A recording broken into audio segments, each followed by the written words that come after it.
And that's where, as a chamber, if we don't shift radically and dynamically with our members and provide service and value in that realm, then it's going to be a dying breed. And we don't want chambers to die, because in Eagle, relationships mean something.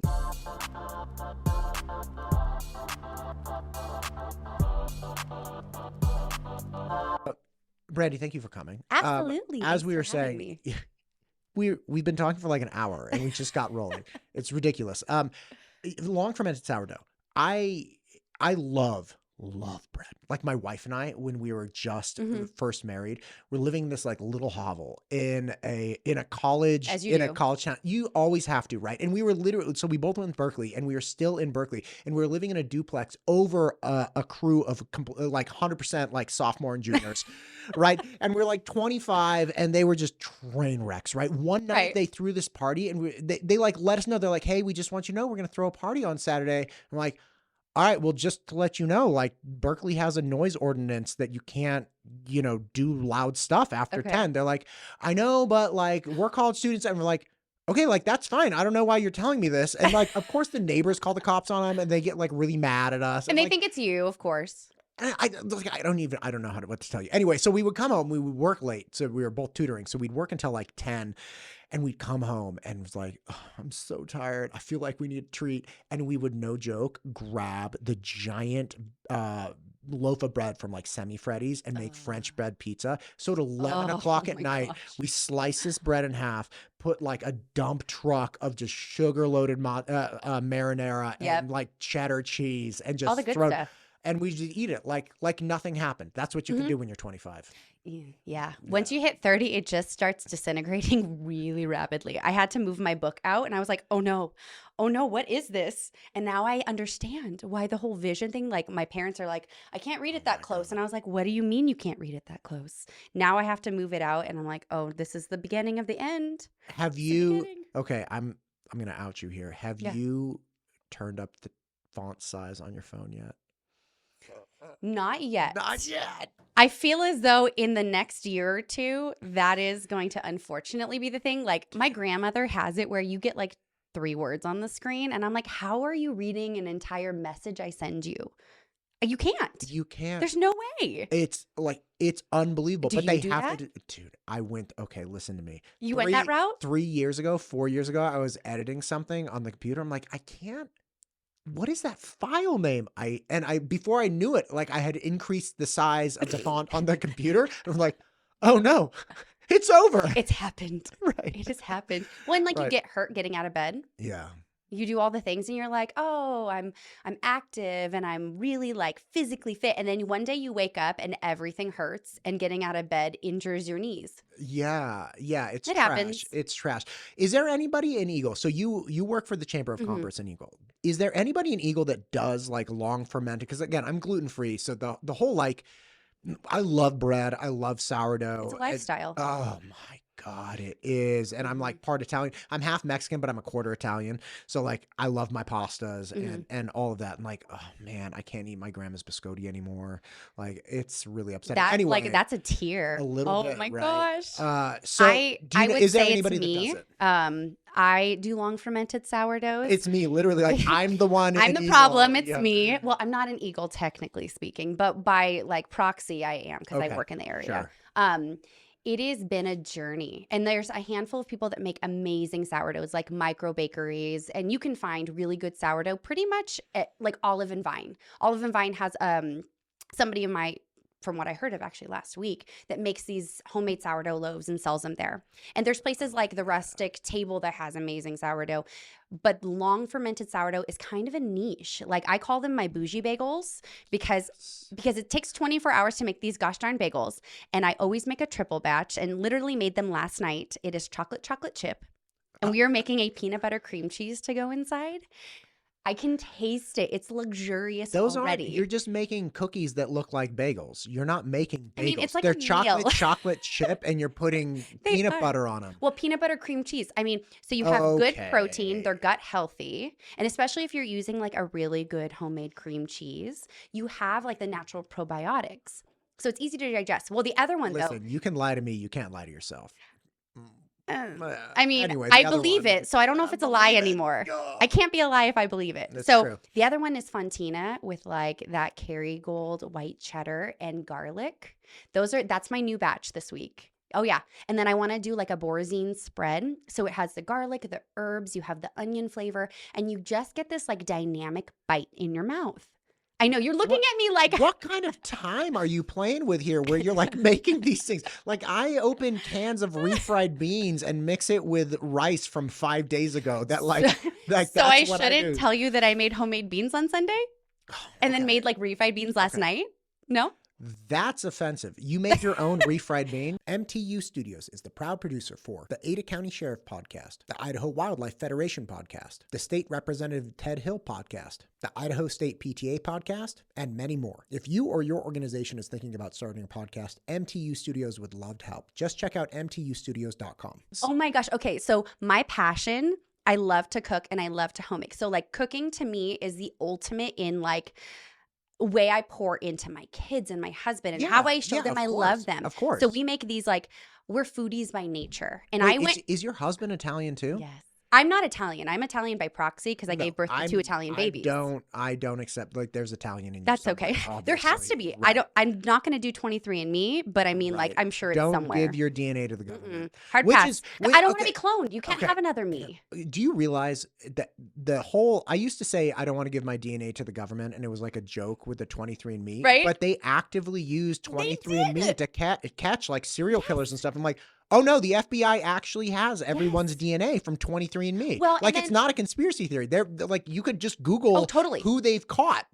Well, and the problem I have too, though, is like, yes, this is one entity, but they give you disclosure that says that they can give it out to different groups. Right. So they own the rights to your DNA, which freaks me out to the nth degree. Like, yeah, not my jam. I can only imagine like Brandy walking by on the street and I'd be like, wait a second, I know that face. The world is not big enough for 2 of you. No. My husband would say that would be the most terrifying situation on earth. Oh, he's not entirely wrong. So back to your refried beans. I've never actually even attempted. So like I really like making homemade beans, right? Yeah. Like pinto or black. That's pretty much it. And nothing tastes better, right? Like, no. Like you give me a good homemade bean, there's like some gene in me that turns on that's like, I can't help it. Yeah. Like I'm going to eat the whole bowl. The Hispanic side of me is always like, this is home. This is party. So good. Okay, so wait, how do you make refried though? I've never met anybody who's made their own. Really? Okay, so I made my pot of beans on Sunday. Okay. Obviously, let them cool, put them in a nice container. Sure. No bacteria, all the fun stuff. So yesterday night, threw them in my big, deeper pan.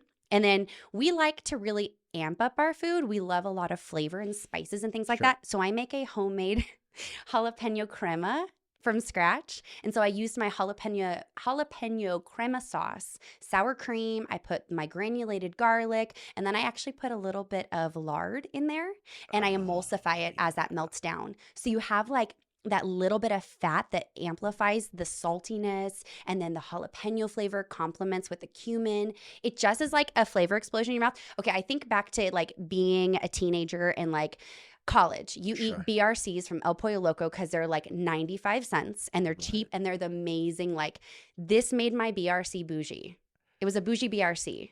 I think we're coming back to that though in general. Like there's a big movement towards first off, that sounds amazing. And second, like I think like there was a big push in the 80s to like invent new food. And even now, like what's cereal made of? Right, like we consume a lot of stuff. Right, like who knows, and it's probably not good. And okay, hold on, I'm gonna train jump for a second. Okay, cereal. Have you seen that clip of I think it's Kellogg's CEO that just came out like this last week? What did the clip say? So they were asking the CEO, hey, you know, Americans are having issues with being able to afford groceries. What's your advice to American families? Sure. He told them to eat cereal for dinner. That was his advice for all of us who are like, oh, my grocery bill went up this week. That's scary. Yeah. Eat more cereal. And then everyone is comparing it to like Marie Antoinette, like let them eat cake. Right. Oh my gosh. It was beautiful. God. Somebody put a cake in his hand. The meme went like viral.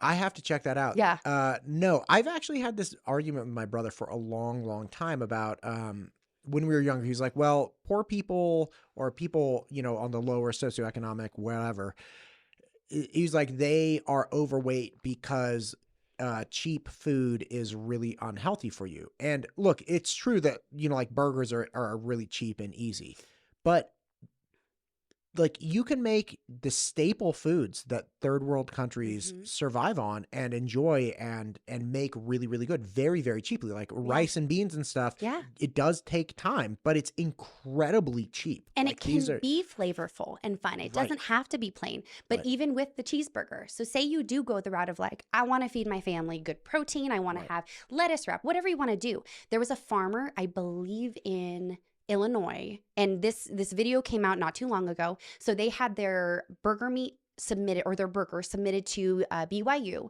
for nutritional content to see compared to other fast food chains. Sure. Their burger was 2.7 times more nutritious. So if you ate one of their burgers, nutrition-wise, you would have to eat 2.7 of this mass chain's burgers in order to get the same nutritional value of one of their burgers. Yeah, that just goes to show. Right. Yeah. Like if you it can like, be nutritionally sound. Don't put sugar in the bun. Okay, let's just start there. Yeah. And then don't just lather ketchup on it, right? So that now you have some high quality ground up protein. You have, you know, some manner of vegetables, presumably pickle, lettuce, tomato, assumed. But you know, maybe you have a good cheese on it. It's like, okay, there's nothing offensive yet. And then you go to the bun and just make sure it's you like, make it long ferment sourdough. Long ferment sourdough, make it easy on the gut healthy, and don't overdo it with that. And like, what's really wrong with that? I mean, like, what would be the differences if I went to a steakhouse, got a steak, and there's a roll on the side? Literally the same thought process I just had. I was like, what about a steakhouse? Right. You eat a salad, you eat a potato, you eat your meat. Yeah, go to Outback, bro. They have a bloomin' onion though. I'm not gonna lie, but my belly does not like the bloomin' onion. The bloomin' onion that came out in the 90s. I remember that. I was like, what in holy hell are we going into? Like as a society, yes, everything is deep fried. And amazingly, like the people that work at the Outback in Alaska have Australian accents. Liars, all of them. Every single one. They're frauds. I'm sorry. Fosters. That was not a fun fact I knew, and now it is on my Brandy fun fact list. My dad lived in Anchorage for 25 years. He just moved into the neighborhood. It's great. So like my dad now lives here, and I have 7 adopted siblings, and 2 of them are at Eagle High School, which is awesome. So like moved out here. I wonder if my mom's their teacher. How funny. We'll have to find out. Yeah, that'd be fun. Have to find out. It's a small world after all. Yeah. Oh my God, that's a great ride. Anyway, so the point is I would go up there, and my stepmom, who's from Montana, wanted nothing more than to like eat at Outback every single night, right? And so when I go up, it's like she'd get the same thing, the coconut shrimp, and like a bloomin' onion and a potato and then some meat. And look, I have nothing against the bloomin' onion and the potato and the meat. It's just, but it was like, you're not from Australia. Like stop with the accent. I don't know if it's in their like training book and they like really work on it, but you know what? It makes me really feel bad for the Outbacks out here. They are not living up to par. They're not living their best lives. If they are not giving me the experience of an Australian accent anymore, I am now unsatisfied. Okay, listen to me. As a chamber rep, as a chamber person, where are the good burgers in Eagle? I have to go to bat for this because so many people criticized In-N-Out. Like when In-N-Out came to Meridian, they were like, it's the death of all Idaho. It's like, no, it's not. In-N-Out is totally fine. Like first off, In-N-Out is not McDonald's. Let's acknowledge that. Like they're not, you know, they're not getting your kids into the actual restaurant by having some just germ-infested playground out back, right? Like they're actually producing food and people here like the food. And I was in line as I go to In-N-Out, standing because I couldn't do the 4 hours in the drive-through line because I got really nervous if I had to pee. What would I do? Because I can't abandon my car. So and as a mom of boys, that's when I go, I'm not advocating I didn't have a bottle. I thought about indecent exposure at all, but like I didn't have a bottle. My point is I'm standing in line and next to me are these people that play basketball with my son. We went after his last basketball game. They're from Idaho and all like 12 of them are standing in line, you know, with like it's the mom, the dad, they're like 6 kids, the grandparents, the uncle, everybody's getting in and out. And it's they're nostalgic. No, but they're from Idaho. It's not even nostalgic. I like the burger. Like, it's fine. And like we get so much hate. And okay, so Christina Patterson, who was running for Eagle City Council, came in, had some beef about In-N-Out. And it was all Okay. well and fine. I was like, okay, listen to me. I understand. As like this lifelong Idahoan, you don't appreciate In-N-Out. Where's the good burger? She could not produce a single one. And she was like, well, there's that place. I'm like, Really? where is it? She's like, well, it actually closed down. And then she was like, well, there's that place in McCall. I was like, in McCall? Right? Like, and I know going to Oh my McCall and back might gosh. be the exact same time as going to In-N-Out and back, but I'm not driving to McCall. So you're a chamber person. Where's the good burger? That's a really good question. So in Eagle, Eagle is so spread out. We are everywhere from Avamore down to Four Corners over there off of Linder. So there is a very broad and a lot of restaurants. I will say as a chamber rep, we don't just have members who are in Eagle. We have members that live in Eagle that have their business in Meridian or have their business in Boise. So it just really varies. You're not going to answer the question. No, are I you? am. I have a favorite. Okay, hold on. So Just tell me someplace that offers a burger. Because Holy Cow's out now too. I know. I love Sid's Garage. Where's Sid's Garage? Oh my gosh, stop it. You don't know where Sid's Garage is? If I knew, I wouldn't be asking So the they're not a question. member. So I don't Okay. want to not dote on our members. We have amazing members. If you're asking me what my favorite burger place though, that like I crave their food, it's Sid's. So there's one Where at is the Sid's? Village, Okay. right? Literally Wait, isn't that in Meridian? yeah, technically. Sorry. I It's know. okay. There's Go. one in downtown Boise. Okay. They're Definitely opening- not an Eagle. No, they're opening one up in down in, oh my gosh, off of the Greenbelt. So that way people can float and go up and enjoy a meal and get back and float. So third time's a charm, not an Eagle. So there's no Okay, so great let me- burger place in so Eagle. let me There's an opportunity let me here. drive. There's an opportunity. I know. Hey, Sid's, you need to Yeah. open one up in Eagle. Or some other restaurant, so if like I'm- an existing restaurant, find a recipe so for they're a not baller burger and They're- just start they do have a peddling, baller sling it. burger. They sell out though really quickly. So Who? Bodacious Pig, they're not a member technically, but I'm looking at you, Bodacious Pig. Come on. They have this killer sloppy Joe that you have to call Not a burger. I know. Not a burger. They do have a really good burger. My husband gets their burger when he goes. You just said they have a great burger. I know. And the Sloppy Joe. But not a burger. the sloppy Joe's my favorite. I know. Listen, Bodacious I'm Pig needs to sorry. come on here and explain why they don't have a great burger. Bodacious Pig was the first restaurant I went to when I flew up here. Same. Yeah, flew up here Yes. to see my boy Mike and his wife Chris Mitchell, Okay. Bousher Real Estate, by Yep. the way. Shout out Chris. Anyway, he took me to Bodacious. He's like, let's go, like, let me show you around. I'll take you to this little Mhm. place for lunch. And I was like, damn, man, this is actually really, really good. Mhm. Like I had never been to Idaho. And I We was fell like, in love with yeah. Idaho because of Bodacious Pig. for real? Oh my gosh. Okay. So literally same It type of wasn't story. like the politics or the freedom I or mean, like the weather. Those are beneficial. That was bodacious. Our first night though is like we were driving trying to find somewhere to eat and we're Sure. like, oh, that place looks good. We all like barbecue. And Dude, mac and cheese is on point. ugh.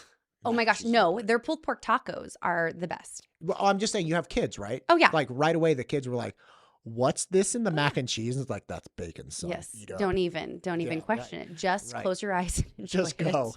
Okay. So I would say Bardenay's, but they're not a burger place. They are the everything place. If I'm gonna go for a burger and I go in Eagle, I would go to Bardenay's. Okay, so They you have see they the have a problem. good price. They have good sides. So like it's an all over experience versus a like just I'm going for like a killer burger like In-N-Out. Where is Bardenay's? Really? It's right off of the Greenbelt. I So don't get Eagle out Road. much. Eagle Road Sure. and State. Okay. So you have like Pet IQ is right Yeah, yeah, there. yeah. Hilton Hotel is right Sure. there. So if you, Zamzows. Yeah. Did you know it was Zamzows? It's not Zamzows.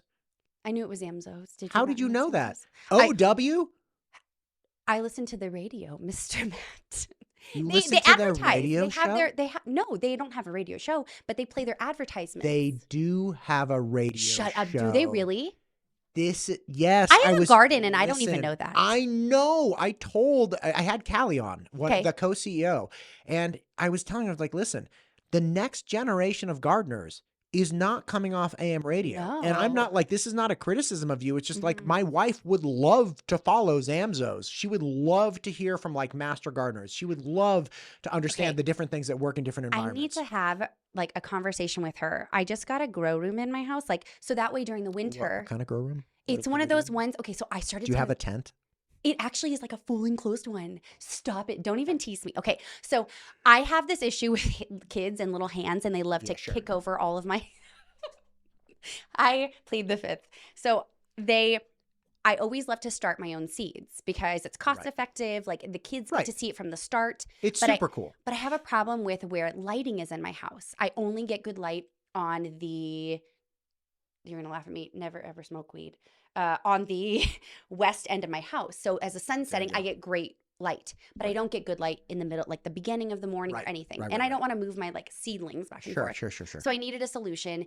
And my kids kept knocking over this little like thing I had on wheels. And so I would end up with soil everywhere. Everywhere. And Everywhere. your seeds are dead. Your day's gone. And it was a waste of like hours of work. So my solution was, And how are you going to get back to your crema if you can't, you know, I if need you're I need cleaning 2 up? big bunches of cilantro, and if I don't have enough cilantro in the backyard at the beginning of the season, I'm not going to have enough for a batch. I hate cilantro. It's the Okay. worst. Keep going. I don't want to derail. Keep going. Yes. So you get a grow tent that is generally frequented by people Yes. growing illicit plants, know, but but, like- you grow cilantro in it. I do actually. I just sprouted my first cilantro. I have 5 pepper plants starting, and I have 3 tomato plants right now as of Right. last night. And it is like the coolest thing because I go every day, and they're healthy and hardy, and nobody's knocked it over yet.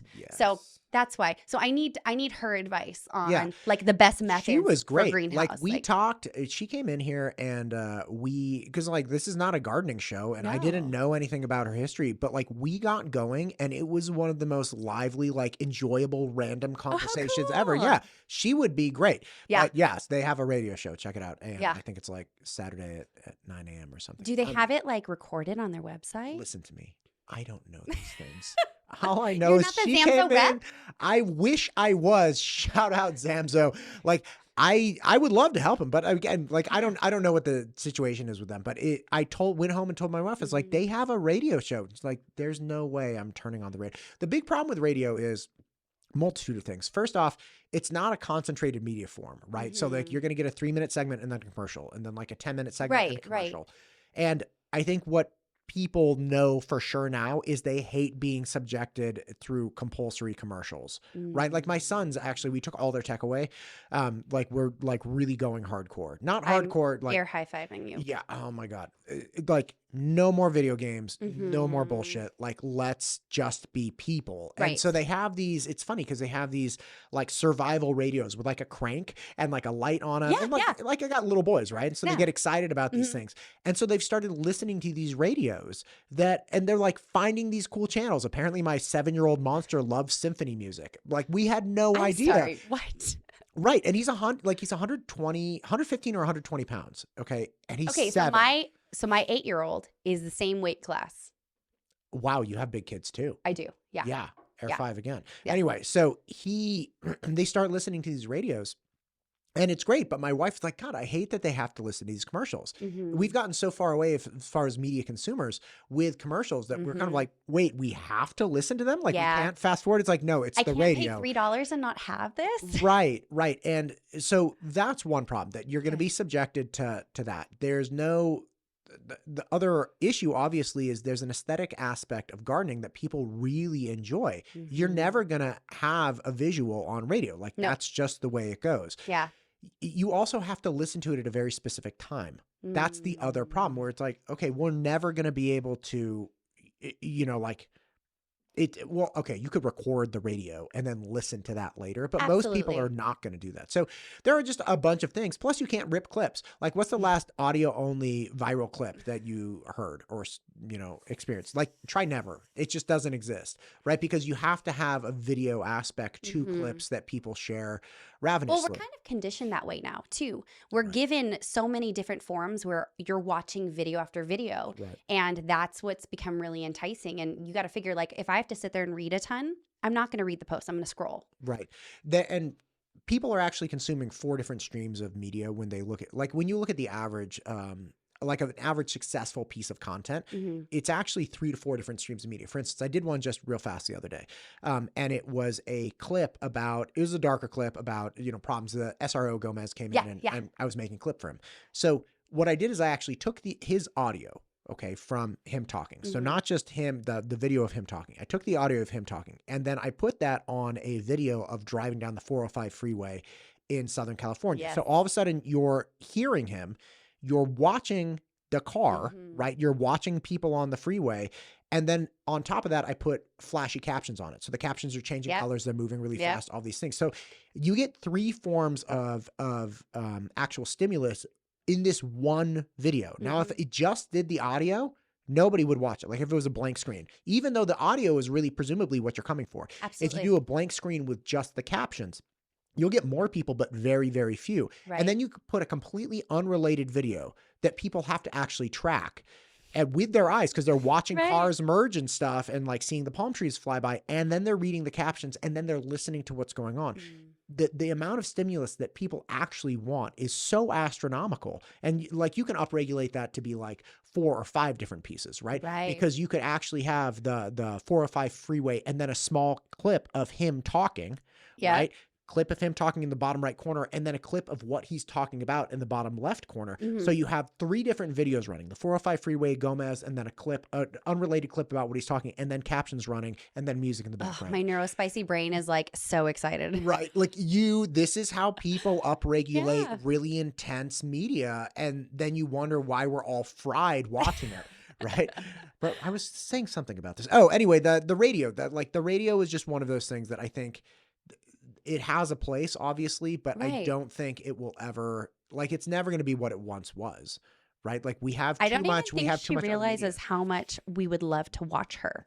And I tried to impart that. Oh my gosh. She's great, by the way. I'm going to get we're going to get a petition going. A petition. And we're going to get Gardeners of Idaho.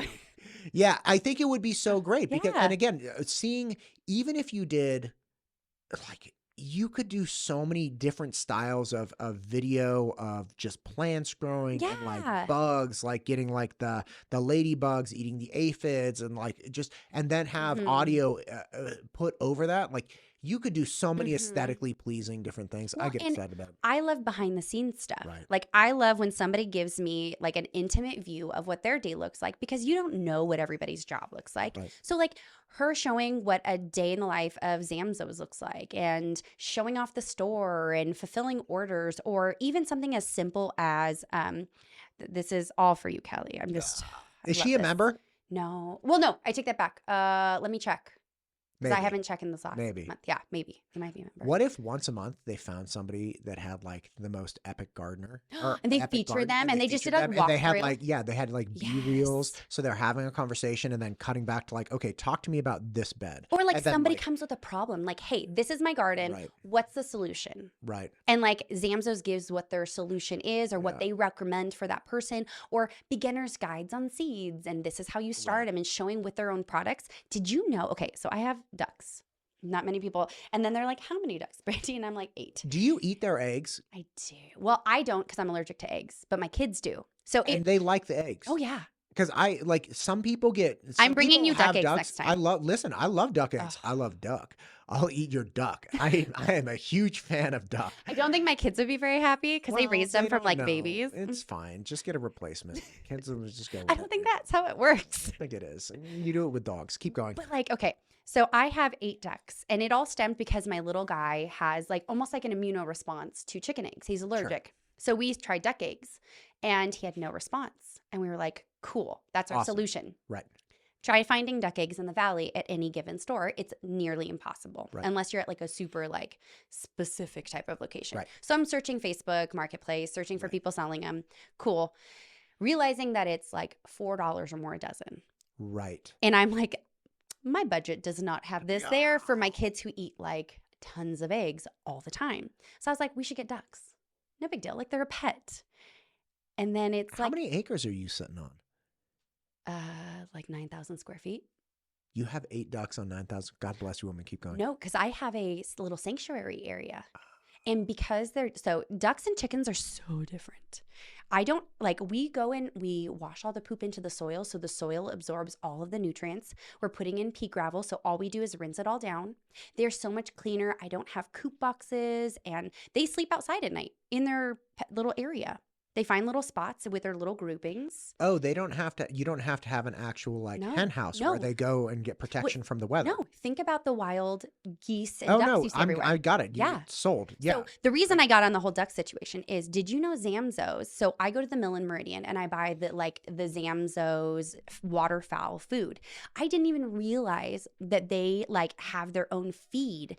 They have all these beautiful things that the majority of, I think, our community, which I mean, if you're in 4-H, if you're in any sort of equestrian, Sure. you know for a fact that they have it.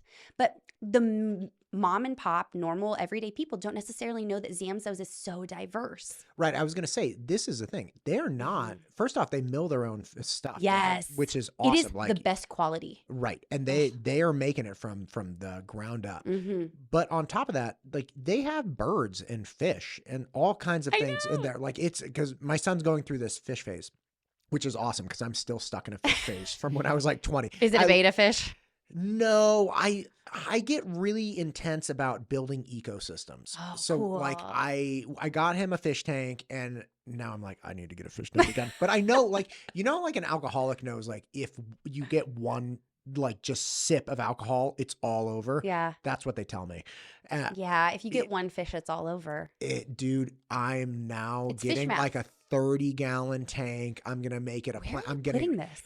We have a big butcher block desk upstairs Okay. we have. Well, again, getting rid of tech, right? So Yeah. it used to be the hub for like video game consoles and things like that. And it's like we've stripped all of that out. And it's like, why don't we put this awesome 30-gallon planted tank with like a puffer fish? I know. Up. I can't. I just once You it need to find like starts, Bikini Bottom, like SpongeBob's little house. We have SpongeBob's pineapple in my son's Oh tank. my gosh. It's gorgeous. Yeah, so I get really into it. And Zamzows has all this stuff. Yeah. People don't know. Well, I mean, some people do, but it was really cool talking to Callie about it because Zamzows has gone through, like, think of a product that you could have sold in 1930 that you would still be selling right now. Like I have this pair of clippers. I even told Callie this. I have these wall clippers, WHAL, I believe. That's what our hair clippers are. Yeah, these clippers, Yeah, right? And on the box, it's like in business for 100 years. And that's always struck me because like, okay, what business, like what a foundational business to have spanned these generations and still have value for the average human being to be purchasing. Like it's impossible, right? Like aside from like a rental house, I'm like, I don't really know, like what would somebody need in 1930 that they still would need right now? Cast iron. Yeah, I love like Lodge. Yes. I'm a huge Lodge cast iron fan. We have a giant one. It's like 2 hands. We only cook off cast iron. Yeah. So we have a giant skillet and then several of like, we have the large, medium, and small one. But the point is, Zamzows worked really hard throughout the decades because they've been in business like 90 years. Oh, yeah. They've worked really hard throughout the decade to be ahead of the curve and figuring out, okay, like, let's try this. And I think this is going to be important. And then I think that's going to be important. And boom, boom, boom. Like all of these things that I thought were so remarkable to see the flexibility and elasticity, especially for a family-owned business. Because I was like, there have to have been people that were like, disagreeing and angry with each other and then like wanted to just liquidate everything and they've made it through. Like Callie was speaking so lovingly about her relationship with her brother who's the co-CEO. I'm like, I don't think I have any, like my relationship with my siblings, if you want to call it that at all, is like nowhere near this. And she's talking about how they actually make time together as brother and sister, and they make this committed time. They're not even twins. They make time to go hang out and not talk about work. I'm like, you hang out with your brother? That's so cute. I know. I was like, God, that's like the happiest thing I've ever heard in my life. Right? Like my sister's not calling me up like, let's have brother and sister time. Like, well, I have a different situation. My sister's 15. I know. Kind of cool, right?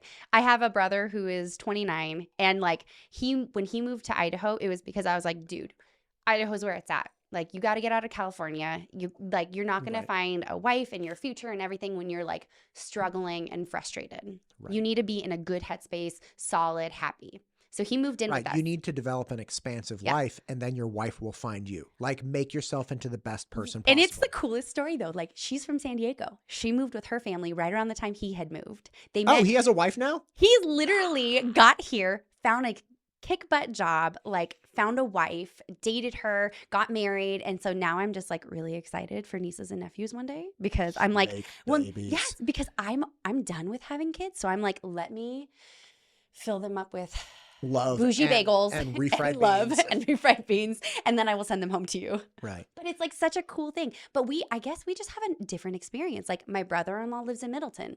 We have family dinners. Like my sister's 15. Like I'll pick her up during the summer and we'll go on a sister's day. And we go have lunch and we get C's candy at the mall and like things that every like big sister wants to be able to do. I guess. I don't know. We like So it's just I guess it's a unique thing to me because but I'm also my parents jokingly call me the glue. They're like, you are the glue in the family. And I was like, well, thank you. Well, thank you. And my husband's like, what, the Elmer's glue? And I was like, that's a little offensive. A little offensive, but it still works. But that makes my heart sad. No, listen, I used to be close to my siblings. And then as we got older, like my family kind of fell apart when I was a kid. Mhm. And a lot of trauma came with that. But as I moved into my adult life and I was kind of like, okay, this is the path I'm going to take. You seek joy and peace. Right. And I was also like, I grew up with not very much. Right. And like, I'm not putting my parents down. They worked really, really hard. Like I was born when my dad was in med school. He grew up with nothing and went to Vietnam and got the GI Bill and came back and went to I think he did 4 years in a JC because he really didn't have a great the whole thing. So like he was killing himself, nothing against him. But when I came along, I was the last of 4 and like, we were just broke, right? Like growing up.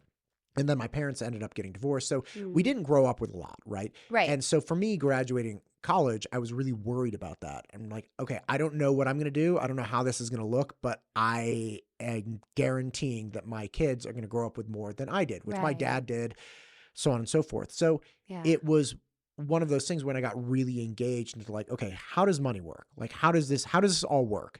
And they were like, well, you shouldn't focus on that. I'm like, okay, I understand you feel that way and that's fine. But like, this is like, I want to have a wife. I want to have kids and I want to make sure that I have these things locked down. I was very concerned about it as a young guy, like 22. It was like, I remember. You had your head on straight.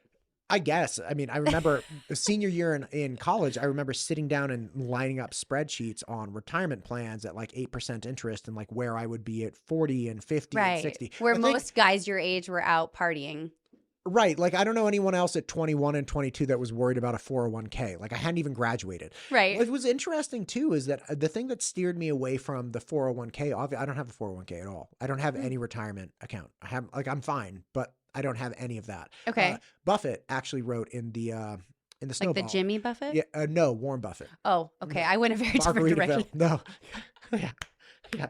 No, but he wrote about how you need to hyper focus on things. And once you've hyper focused successfully and got kind of soaring, right? What we're talking about, like once you've hit cruising altitude, it's like, then you diversify. But if you diversify out of the blocks, none of those individual things is actually going to make anything happen. Like you're going to have to wait. So the thing that steered me away from the 401k ultimately was, how's that going to benefit me at 35? Like the benefit comes theoretically when you're 60, but I needed money to secure my family at like 30 and 35. Right. So, I need to get away from that. Anyway, the point is we had like essentially falling outs in my 20s and then like things didn't get repaired and then they weren't interested in it. And like, here I am, it's like, okay, well that's like sad, but we all move on. They're fine. I'm fine and they're fine. I know. Like my mom heart is always like, how can I help you rekindle your life? No, obviously I'm not going to what we need, Jerry Springer this. What we need is to make sure that our kids have, and my boys love each other. Like they love, like deeply care for each other and then model appropriate relationships as parents. And in the event that, my brother or sister call me and they're like, hey, this has sucked. What can we do? I will pick up the phone. Like I'll be not interested in doing that. It is what it is. I have my other friends and we move on. Well, there you go. There we go. Yeah. That's awesome. I would love family dinners though. My dad recently did move in here so we can have family. It's an Italian thing though, I feel like. Like the getting together? Together? Because like my in-laws, so my father-in-law is 100% Italian. So like Friday nights, if my brother-in-law is a musician, he teaches music in Middleton at the elementary school. He works at NNU. Wait, your brother-in-law is a music teacher in Emmett, you said? No, in Middleton. Yeah. I would love to talk to him. I have a great, like deep love for music, Oh, specifically yeah. because I think it's one of the most unappreciated developmental mechanisms for Mm-hmm. young people. Young Like, minds. well, okay, but here's the thing: and I've talked to a couple people about this. Like my son plays trumpet. I Okay. played trumpet growing up, and it's terrible. Like when you start playing trumpet, it You are so stinks. bad. It is I was so bad when I started playing, Yeah. right? Like, and there's no hiding it. And you sound terrible. Like if we walked up to a piano and we hit a key, I could hit a key just the same way that like a famous pianist could hit a key. It's going to make the same sound. Just getting a sound out of the trumpet, and this is an abrasive sound, right? It's brrr, like it barks at you. It's terrible. And you know that, and no one wants to hear it, right? It wasn't until the end of high school when my band director actually said, he was like, you guys realize this is the first time your parents are coming to listen to you when they're actually going to like the way it sounds. Like, and I was a junior in high school. Yeah. And I'm like, oh, you're 100% right. But the path to actually improving that, one, you can't hide that you're terrible at trumpet. Like when I was bad at trumpet, there was no way to get out of it. You're bad Absolutely. at this thing, and people come to watch you. When you're bad at something, you can at least do it badly alone, not when you're playing an instrument. Well, And because they put you on the spot. Like they you put have you to on do the spot. performances. Yes, you have to reconcile who you are with reality. Yep. And more than anything, it costs you something to get better. Not just time. Mhm. Like you can get better at piano, fine, and that takes time. You get better at trumpet, fine, that takes time. Mhm. But making the sound appropriately with the trumpet actually hurts, because what you do is you end up smashing the trumpet into your face, which you're not supposed to do because your embouchure, your mouth muscles aren't strong enough to handle the pressure coming from your abdomen, which also hurts. And you're like beating the hell out of yourself. Like when I would practice trumpet, looking back on it, like there was a lot of pain involved. Like there was and you have to go through that pain to actually get better, because you know everybody's going to see you and you're terrible and you have to reconcile that. Like it's all of these things mashed together. You're dealing with a desire to improve yourself. You're dealing with pain along the process. You're dealing with knowing that people know you're terrible. All of these things. And we just write it off as like a waste of time because it's a fine art and it's not engineering. Okay. So train jump. I taught dance for years. I've been dancing since I was 2 years old.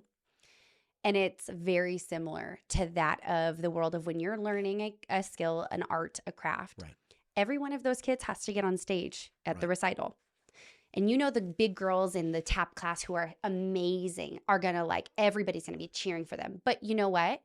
The parents are cheering for those little guys just as loud, because they have the gall to get up on stage and show off what they learned that year.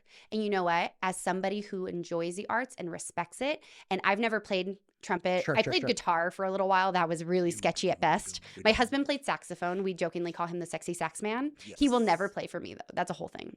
My wife just recently heard me play trumpet. Like we've really? been married. Yeah, we've been married since 2008. Like okay, because my son started playing trumpet. And I was like, oh, I'll help you with trumpet. Aww. And then finally, like, I do it. Yeah. She's like, I've never heard you play. And like, I haven't played for, I mean, God, it's like 23 years or something. It's like riding a bike. Look at you go. It's no, because I know what I used to sound like, and I know how fast my fingers used to move, and I know how hard, like my mouth is out of shape. Right. Like it's really odd. It's kind of like you don't do push-ups and then you try to do push-ups. Like, oh, I can only knock out 20 or like 30. I used to be able to do 100. And now it's like, oh, I can't go any higher. Like I can't. Which is so interesting. Right. Like, and it also makes sense why my brother-in-law, so he is single and a bachelor, and that's his life right now until one day he finds a wonderful wife and gives me nieces and nephews. Make babies. I know. What is it about having people close to you? Once you have kids, you want everyone close to you to get married and make babies. Like, I want you to have a baby. Do you want them to feel your pain? No. No. Well, like, first off, like, it makes you a better person. It does. But you also there's something about the process of life. It's like, I have a dear friend, my buddy Voss, who lives down in California. It's like, Voss, you need to get married and make babies like yesterday. Yeah. And he's like, what are you talking about? I'm like, you just have to. There's something fulfilling behind it. There's chaos and joy and every emotion attached to these things that you would do anything for. Right. And I feel like you don't understand that depth until you experience it. Like, there is no way to understand how you feel as a parent until you have that baby and you're like, oh. It's like not I'd move worlds for you. Not eating chocolate. Like, you've never had chocolate and then you eat it and you're like, Oh, that's the shit. Yeah. Like, oh my God. Oh my gosh, we went to Except that Trader chocolate's Joe's up at 2 and got a.m. oh Yeah. yeah, and my chocolates are up all night still. Like I got the kids that don't sleep ever, and I don't know how, because then they run all day long. Yeah, because you're such a chill person. I don't understand. Yeah, I don't know how that happened. I don't know. Yeah, they didn't get any of my genetics. Yeah, right. None. Yeah. They look just like my husband. So anyway, you were saying I no, derailed you. it makes so much sense why he practices as much as he does. Like I know he's at home practicing. I don't know if it's the trombone. He's gonna like watch this and he's gonna be like, can you never talk about me again? But like the drums, the piano, all the things, he masters his skill, and it's such an art form. And I don't think many people understand the process and the practice and like the intensity that goes alongside of picking up any musical instrument. And I just feel like that determination and dedication makes you such a different person. Yes. And again, it's one of those things. People understand the value of like having a football program. Oh, yeah. Or like a swim program or like a wrestling program, whatever hard endeavor people put themselves up against athletically. I think instantaneously people understand, okay, like athletics is really important. Yeah. But the arts are always on the chopping block. I have a friend from college, this guy Brandon, who is he's actually a rowing coach now. He got into rowing after he was in ballet. So he was a ballet dancer for like a long, like he was very, very good. He also happened to be 6'4" and like had quads the size of this table. Like, so he fit into rowing really well because he was tall and he had incredible leg strength. He's destroyed his joints, his back, like what he gave up to be a ballet dancer and then transition into rowing. Like it's profound. We understand that sacrifice, right? From a rowing standpoint. But you just go one step back in his life to, oh, tell me about your days in ballet. People are like, ballet. You know, like they don't take it seriously. They don't. And music in particular, I think, is one of those things where, like, when my oldest brother started playing music, he started playing, I think, in 4th grade. And then they kicked it back to 5th grade when I started. And then by the time I was done, they kicked it back to 6th grade. And they just, you can't get funding for these things in a public school setting. And again, I just really value it. Totally. I think it's great. There's a really neat program. So he teaches in Middleton during the day, and then at night he teaches at NNU. And they have like this amazing jazz band, and they pull teachers and like from all over the valley. Do they need a trumpet? I know. Oh my God. I'll be like, hey guys, I have a guy. Yeah. No, a little rusty. It is so neat to have those kinds of people, though, like here in the valley. So knowing that like Friday nights we go to my in-laws, we'll have dinner with them. And then even on Sundays, my mom once a month has my brother's in-laws, has my in-laws, my brother-in-law, has all of us over.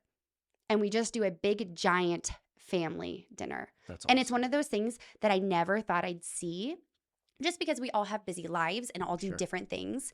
But like, I think that's so why I want my like siblings to have babies, because I'm like, you guys, this just grows the fun and the chaos, and I can be the chaos coordinator. You guys go have fun. I'm gonna coordinate this chaos over here. They may put on a production by the time the night's over, but we'll have fun. We'll have fun. Okay, coming back to the chamber, we've talked about a few businesses. Talk to me about businesses that people don't know are kind of in Eagle, that are developing, that are super awesome. Like, give me some shout outs. Oh my gosh, there are so many. Every time I talk to you, I find out about other businesses. I'm like, I had no idea. Yeah. Because people really like to support local when given an option. I think it's helping individuals get out of their routines. Like my wife will go to Trader Joe's or Costco or whatever, you know, to get these things. And you're like, hey, there's this person who actually does gluten-free sourdough, I don't know, pizza dough. Yeah. Right. So don't get the pizza dough for your kids at Trader Joe's. Just swing by this little shop, or like they distribute it here, or like she'll even deliver to your house. Things like that. People like to support local, but it's so difficult to get people's attention because we all know Costco. We all know Trader Joe's. So like, hit me with some of these. Well, okay. So to give you perspective, we have 281 members. Wow. We have a lot of people that rally together to create this amazing community. And like you mentioned, pouring your money into local businesses funds your economy and funds, you want to be able to work, you want to be able to play, you want to be able to shop and eat where you live. And so the thought that we have this massive Eagle, it's hard to shout out one or two people. So bear with me. Give me some like, you wouldn't know. Oh, you're putting me on the spot here. It's terrible. Okay. So I got to shout out Hope Blooms. Oh my gosh. Hope Balloons. Oh, she's the best. Okay, so they are this little family-owned florist shop, and they are incredible. There's Maison Blue in downtown Eagle. That's a mom and daughter-owned business, and they go and source all of their stuff in Europe, and they bring it back here to sell to people. Wait. Hope Bloom's Flower, Dorothy Miller. Yes. Right? Rad. She's an amazing lady. You walk in there and she, from floor to ceiling, has incredible product. Yep. Fresh flowers, bouquets, the whole thing. Like I'm a big fan. Yes. Okay. What's the other one you just mentioned? I just said Maison Blue. They're in downtown Eagle. So Maison Blue is like a European inspired very eclectic home furnishings place, but they also have like beautiful baby clothes sourced from France and Germany, and like hand blown glass ornaments that you can't get anywhere else. And they have the most beautiful gifts for basically anybody. Like you also have I mean, like, oh gosh, my gosh. There's so many places. You're putting me on the spot, Matt. Well, you have the home to, like, obviously Sweet Tea Living is amazing, right? Like, and she does her Instagram's fantastic. Oh my gosh. She's so darling. First Miracle just opened up. So what's First Miracle? First Miracle is a women's clothing boutique, and they are her social media is so fun as well. This is what I was talking about before we went live. You have like hair salons. Oh my gosh. Like if you have a friend, you're like, let's go get our nails did. Like you have a woman's clothing boutique. Like show me a guy's clothes. This is it. This is all I got. Downtown Eagle. Okay. Oh gosh. But I'm not buying boutique clothes. But it's not boutique clothes. I mean, she has everything from like whiskey, specialty whiskey bottles and whiskey glasses. I wish I could be an alcoholic. I can't. I've learned this. Donovan James was the name of that, by the way. The men's clothing store. So if you ever want to go to Donovan James. Okay. I could get a belt. I'm into belts. So another thing that's in Eagle, but it's something most people probably don't know about, but it's Raised for Rare. It's actually a nonprofit who helps families with medically fragile kids. And it helps because obviously it's a lot on a family when you're going through that. And it's a lot of traumatic, but there's siblings involved and there's parents involved that need loving and support. And so they come alongside families with medically fragile children, and they love on them and give and provide comfort and support and resources and things like that. And they're actually, for our golf tournament for the chamber, they're going to be getting some of the monies. So we have a scholarship fund that we give money to, and then we'll be giving them funds from that as well. So those are kind of fun things. There is Dry Bar, and Jennifer and I got the opportunity. They called us and they were like, would come experience what it feels like to come to the Dry Bar. So we got to experience that. And there's oh my gosh, an amazing jeweler, K&C Jewelers, like 2 doors down. There's Jovino's that has amazing wine and coffee, and it's a perfect spot for no matter what you like to drink. I love that they really made a business model based off of the Red Bull vodka, right? Like, let's give them an up. And let's give them a down.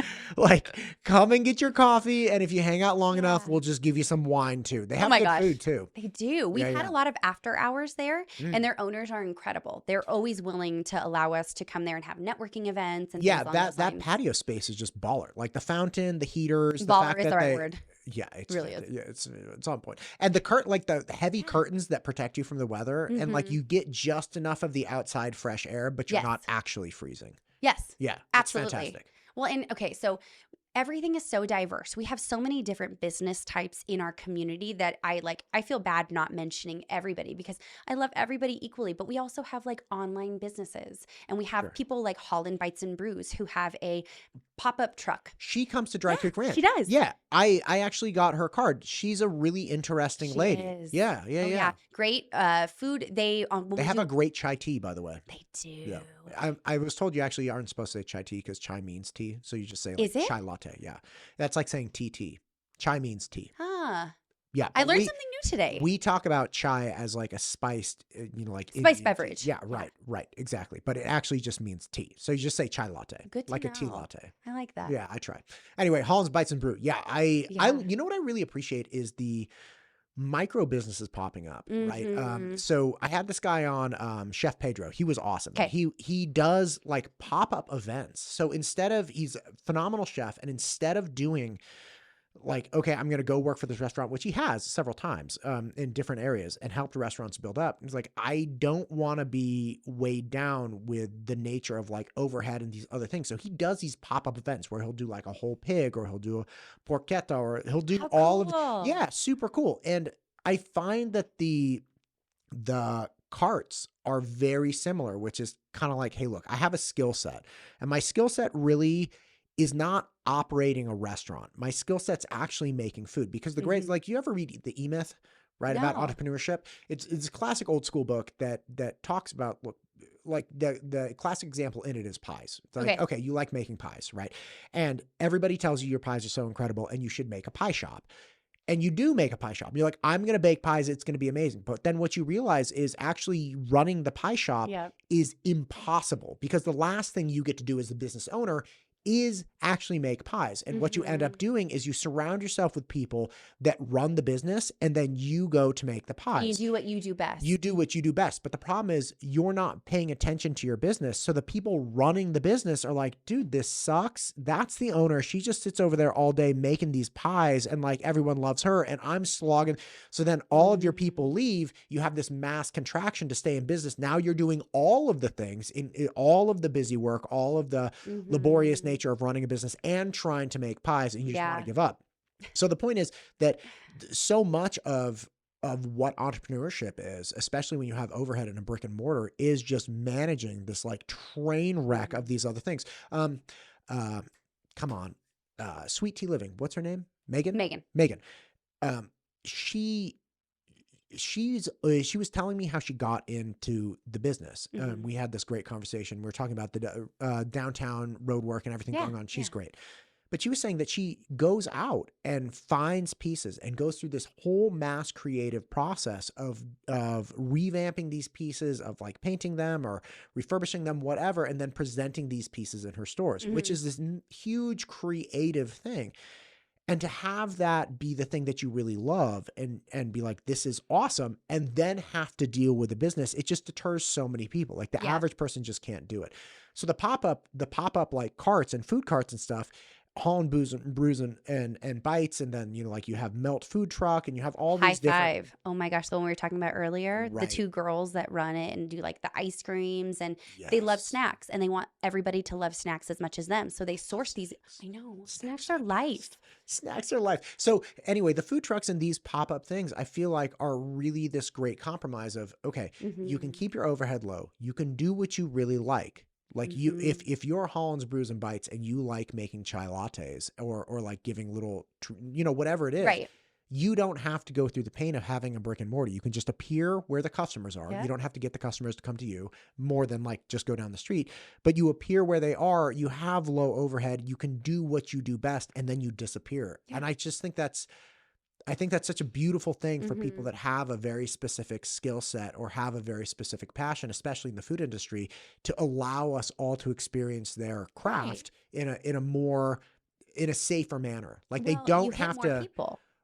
Right. And you don't have to go like, you don't have to buy a $400,000 commercial kitchen, right? Like you have your kitchen, you have your thing, and you go like Alchemist Coffee, like over near, over on State and, they're gone. Right. Like, and I enjoyed their coffee. And they're gone. And, you know, obviously it's like, it's really hard to get people to come to you, and it's really hard to keep up with all the overhead, and it's really hard to do all these things. But Holland Brews and Bites doesn't have to go through that pain. No. Right. They have their own unique pains. I'm not saying it's easy, but no, totally. Like, it's just very cool to me. I really appreciate that. Well, and I kind of feel like this is the perfect interjection with the chamber, though, because there's a lot of things as business owners, as busy business people, you have limited time to build connections and get the word out about your business, especially if you're on the ground hustling every day to make sure that your business is running functionally. So partnering with the Eagle Chamber has been kind of a really unique thing, because we do things so differently than normal chambers. Chambers, in my mind, have always been, it's for older people, it's for banks, it's for insurance agents. But it's kind of interesting because I have had some of the best interactions with Westmark Credit Union, ICCU, all of these beautiful, we have ambassadors that represent different credit unions and banks that I would have never known existed. But we also have like this changing generation where there's a different mentality with people who grew up with social media, who grew up with, you build business differently. So we've kind of created this fusion of, you tell us, we tell our community. and let us help partner to get the word out for your business so you're not having to worry as extensively. Let us help you build those relationships to help your business soar. So you're not having to feel like, wow, I'm taking this big, huge plunge without anybody backing me. We are your cheerleaders in the background, literally cheering you on. I will shout your name from the top of somebody's roof if I need to. Like someplace very high. Yes, some really, really tall building. You didn't get my reference. That's from Cars. It's Guido. Oh my gosh. Top of the mountain, someplace very high. Yes. Do you know many Ferrari? Oh my gosh. That is. No, I'm in the Piston Cup. Guido only follows Ferrari. Yeah. And then he wants to put white wheels on him, the white rim tires. Oh my God, the white walls. Oh, it's great. I love the Cars movies. Not the second one, but they got it together with a third. They did pull it together more on the third. And the fourth one was good. There's a fourth one? Yeah. I'm sorry. No. I have a little guy who's obsessed with cars. Wait, there's what no way happened there's in a the fourth third one. one? There's 4 Toy Stories.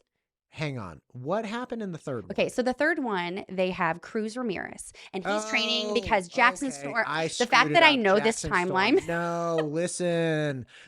I thought of the shorts or something, maybe. No, yeah, I was thinking it is third because Cruz Ramirez is great, right? Mm-hmm. Like, yeah, I'm with okay. you. I just gotta throw out there that their soundtrack is incredible. The culmination that Pixar put in of like these catchy songs. Is a highway. Oh, so I worked at Disneyland. And so I was there when Cars Land opened. Oh, and, it's great. Oh, yeah. Like I worked when we did the grand reopening of California Adventures, and I was doing like the staffing and planning for all the stores. And it was insane. Like the depth that people put into. So I always look at the way Disney does their business model, and it's always service first. The customer's always right. And in the reality we live in, the customer is typically right, and you want them to feel accustomed. No, we're always wrong. Like the consumer is an idiot. I know. The consumers. I have a friend who does online apparel sales. Okay. So he does custom football attire, things like that, right? And he does a great job. And he will have things delivered all the time, and somebody will get a hold of him and be like, hey, somebody stole it off of my porch. What can you do? And he's like, I can provide you with the police department's number. And they're like, can you send me another one? He's like, that's not my job. He's like, you saw it got delivered, right? And he's like, yeah. He's like, well, then we delivered the goods to you. You just left them on your doorstep for however long. And they got stolen, but people are so accustomed to going to like Amazon Prime, same day Prime. Like we'll replace it in the next 5 minutes. Yeah. And you just like, are you already at your house with the item? You're like, how did you know? I'm knocking. That's me knocking, right? Like why? And so it's like what customers expect is so crazy. Well, and I think too, we have everything at our fingertips. Right. So I think too, I say I think a lot. So obviously I think a lot, but I can tell you think a lot. Going into this reality of brick and mortar businesses and seeing people weave and bobble, like you talked about Holland Bites and Brews and how she has just a different business model. We find that people pull back from going to brick and mortar, and they want to shop online and they want to do those things. So it's neat to see the influx of these online businesses. Like I think her name is Pink Fox, and she's a member, and she has a purely online business. And what is her business? Like women's apparel and clothing. Oh, gotcha. Yeah. We are shifting radically and dynamically. And that's where, as a chamber, if we don't shift radically and dynamically with our members and provide service and value in that realm, then it's going to be a dying breed. And we don't want chambers to die, because in Eagle, relationships mean something. That business building means something. And a shake of a hand used to mean, okay, we're doing business for life. This is our contract. This is our thing. So we don't want that to die out entirely. Obviously, as times change, we do have to have contracts, and we do have to have things that show ownership. But you still want to know who you're doing business with. Like having these kinds of conversations where we talk about family and food and fun and kids and all the things makes me know your business and you deeper. And then I know what you're about. And I know how you do business by how you relate your life to me as well. Can I get like an honorary membership, even though I don't live in Eagle? My business is not in Eagle, but I talk a lot about Eagle. No, we do. I'll join. Businesses all over the Treasure Valley. That's what I think really neat about it. So what's the nature of having the Eagle Chamber? Is it just Eagle in name and essentially like this is our hub, but like we help people everywhere? I feel like there's a yes and a no to that question. Sure. So we first and foremost are in Eagle. So our business is like off of Old State Street. Sure. We are over there. We are advocating for our Eagle community. But there's people that come in that live in other communities and do business here. There's people that are like insurance agents that they may have an office in Boise, but a lot of their clients are in Eagle. And the community they serve is in Eagle because they happen to live here as well. So it's diverse in the sense that you don't have to work here to be a member here.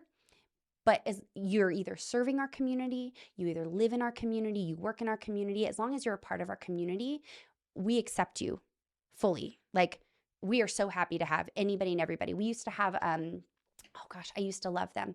They're in Star, and they're a cute little, like, oh my gosh, it's going to kill me that I can't remember their name off the top of my head. What do they do? Okay, like, what's their so business? it's kind of similar to that of Olive and Vine. Do you know Olive and Vine and Eagle? Which, by the way, if you haven't been, they're exceptional.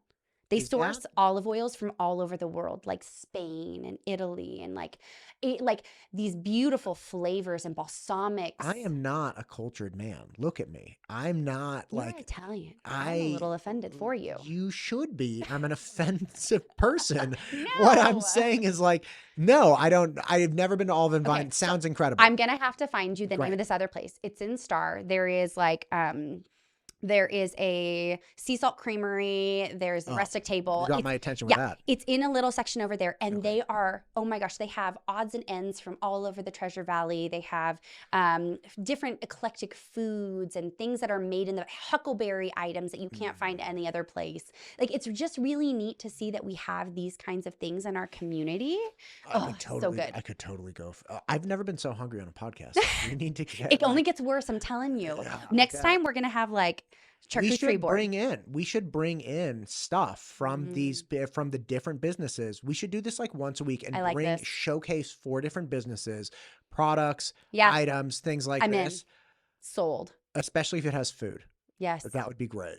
And just put it right here on the table. Love all the God food. bless it. Listen to me. We've been talking forever. We can keep talking forever if you like. How about this? Hit me with 2 more businesses, then we'll call it, because this is a work day for you, and we're gonna rock and roll. This is obviously this is gonna be first of many. 2 more businesses that you want to highlight. I think a really fun one that's new in our area. We talked about Dry Bar, and I want to give them a shout out because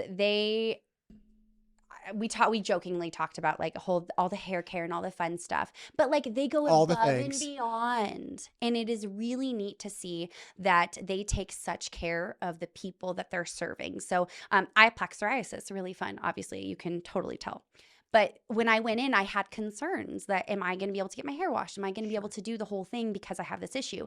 And they took it and were like, no, we have this product. We're going to do a pre-treatment for you, and it's gonna, they explained the whole thing and made me feel so confident. And to know too that like for older women, if they're gonna go in for surgery and they're gonna need to have they can't set their own hair that week, or there's a lot of they have memberships they have where you can go in and you can have a nice little beverage. So you walk in and they ask you what you want to drink and they make you feel at home. And the girls, like, I haven't gone in and gotten my hair done in probably 4 years.